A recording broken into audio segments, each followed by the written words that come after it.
In 2013, anthropologist David Graeber published an article titled On the Phenomenon of Bullshit Jobs, discussing the phenomenon of meaningless work.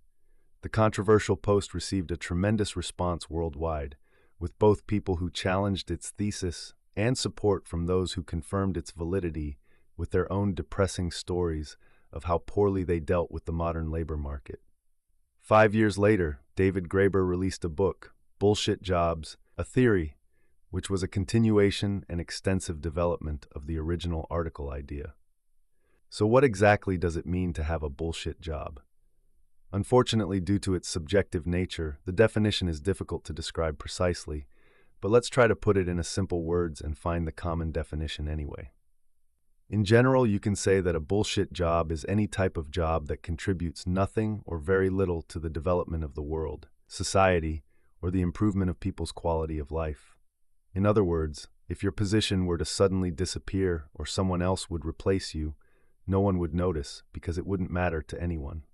This type of work also does not provide a sense of satisfaction because the person performing it is entirely aware of the futility of their actions.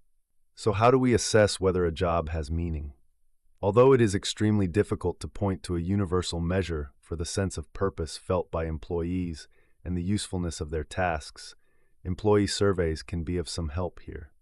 Certainly, they are not entirely reliable, as much depends on the way the questionnaire is formulated, the mood of the respondent, and the circumstances in which the survey takes place. However, when comparing results from countries with different geopolitical conditions, it is at least noticeable that something is actually very wrong about the job market.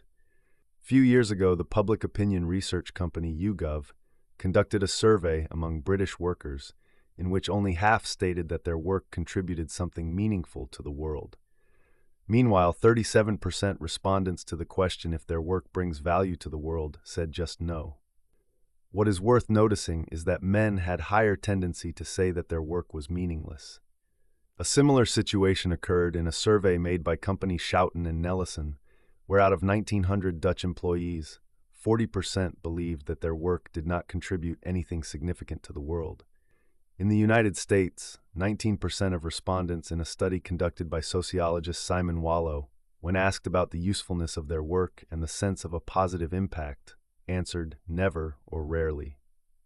The same study also reveals that among these responses, above average are workers from sectors related to sales, office work, administration, business, and finance, while slightly below average were legal and managerial professions. Surprisingly, the study also indicates that in the private sector, the sense of work uselessness is even higher than in the public sector. Another example comes from Poland, where in the report In Search of Work Meaning from 2018, the company Brightlight conducted a survey among working Poles. The question was, does your work bring something valuable to the world? And in this case, 27% of respondents answered negatively.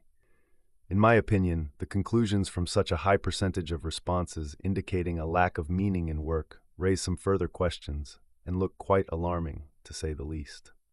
In the next videos, I'm going to focus on the reasons why the sense of meaninglessness has increased so tremendously. So in the meantime, please leave like and subscribe. See you next time.